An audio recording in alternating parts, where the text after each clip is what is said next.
Yes, indeed, Ken Workington. Welcome, everyone, to a Friday night at the Meadowlands. It's great to be back in the Sulky, joined by our special guest trainer, Linda Toscano. And if you need to borrow any money, this is the lady to see, because the way you've been going, what is it? So far this year, you've won over 100 races, and what do you have, like 3 million in purses? Right around there. That's pretty good, and the last 4 years have been really good for you.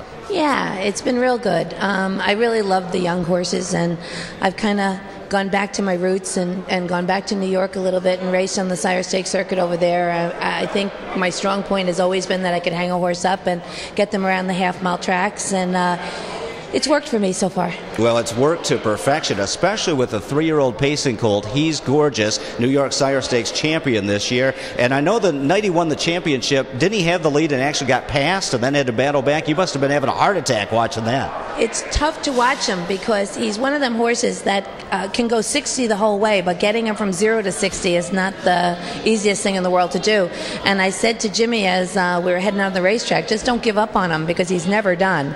And that's what happens. The quick ones can kind of half get around him, but then slow and steady wins the race. So he kind of came back on.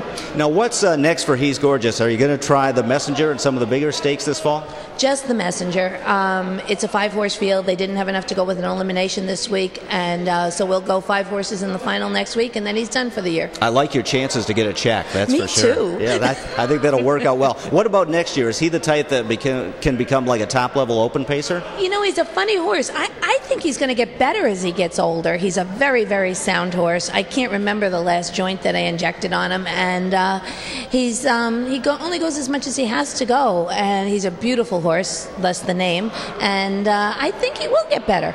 Okay, well, we wish you the best of luck with him. I've always wondered, Linda, how did you get started out in harness racing? Did you grow up with it with your family, or how'd you get going?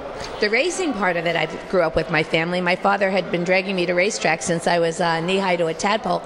But actually, I was going to college with being a veterinarian in mind, riding hunters and jumpers out on Long Island. And a friend of mine asked me to come on down to the racetrack. She was working for Buddy Regan and as a summer job, and the rest is history. I stayed. And you got interested as a groom, started working at the track, got fascinated. When did you start training? On my own in 1984.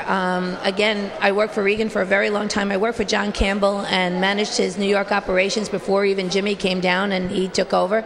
And worked for Buddy Gilmore. I had some pretty good mentors as far as getting going. And then LaChance drove for me when we first got started. And in '84, I started my own stable. Well, in 2002, you were the first lady trainer to ever win a Breeders' Crown. We actually have the roll into this race. Molly can do it in the mare pace. And as we watch the roll in through the stretch, take us through what you're thinking at the time. Jack Moiseyev was in the sulky, and you were coming from off the pace, and there'd been some pretty good pace early on in here. It's funny, right at this point, she was really good in the elimination. She was coming into this race as good as a horse could come into, and about here, and I had Tupelo Rose in this race also. She wound up finishing third. I lost sight of her in the stretch, but about halfway through the stretch, I knew she was going to win, and it was one of them, I can't even believe this is happening. So it was a fun night.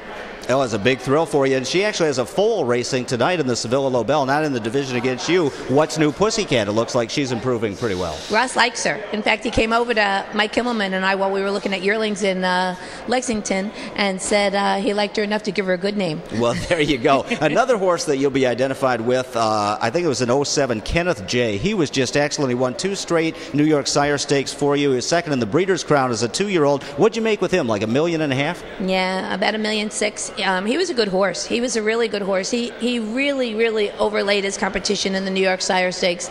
And he was so quick and beautiful horse to look at. Great gaited horse. And unlucky in some of the major stake races. Both he was overdriven in the final of the Breeders' Crown the night as a 2-year-old, and he was second that night. The winds were brutal up there, but he was a good horse. And he's standing at stud, where is it, Morrisville Equine? Is he getting many mares, do you know? He's doing really well. Ken's being very selective as to what he breeds the horse to, and he's doing really well, I think in the vicinity of 75 or so. So they're on the ground now, and we'll see them next year.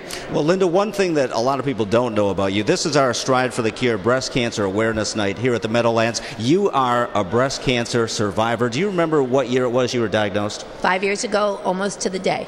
And when you first heard the news, I mean, it had to be like a devastating emotional thing. The funny part was I self-diagnosed. I found a lump, and I knew it was abnormal. I in a matter of a week or 10 days, it almost doubled in size. I was going out to Lexington, and I went to see the doctor, and I had it biopsied before I went out there, and they actually called me while I was out there to tell me that it was a malignancy.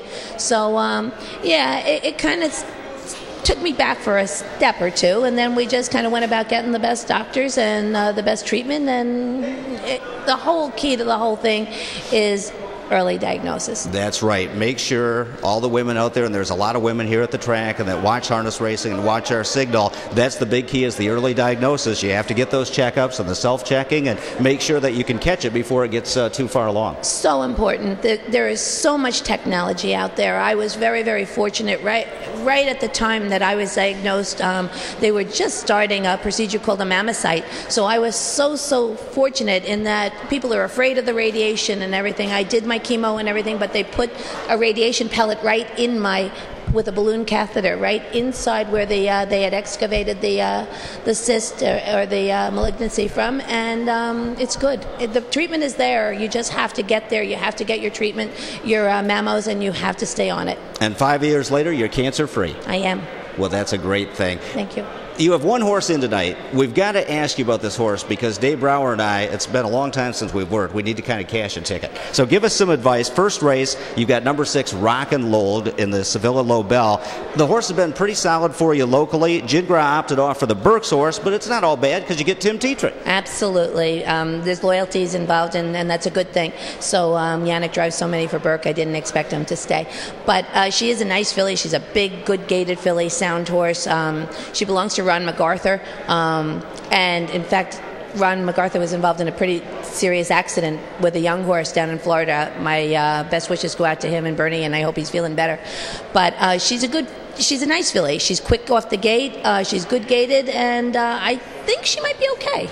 Okay, so you think she has a shot in there then? A little one, yeah. All right, Linda. Well, we have a special gift for you. We have one of these pink whips for you as a breast cancer survivor, and the drivers in the 5th race are all using the pink whips tonight. We're going to have the drivers autograph it. We have a silent auction going on, so you can donate to our Stride for the Cure Breast Cancer Awareness Night at the Big M. Linda Toscano, thanks so much for joining us. Your story is a heartwarming one, and we wish you nothing but the best. Thanks, Sam. Anytime. Dave Brower coming up next, so stay tuned to Racing from the Meadowlands.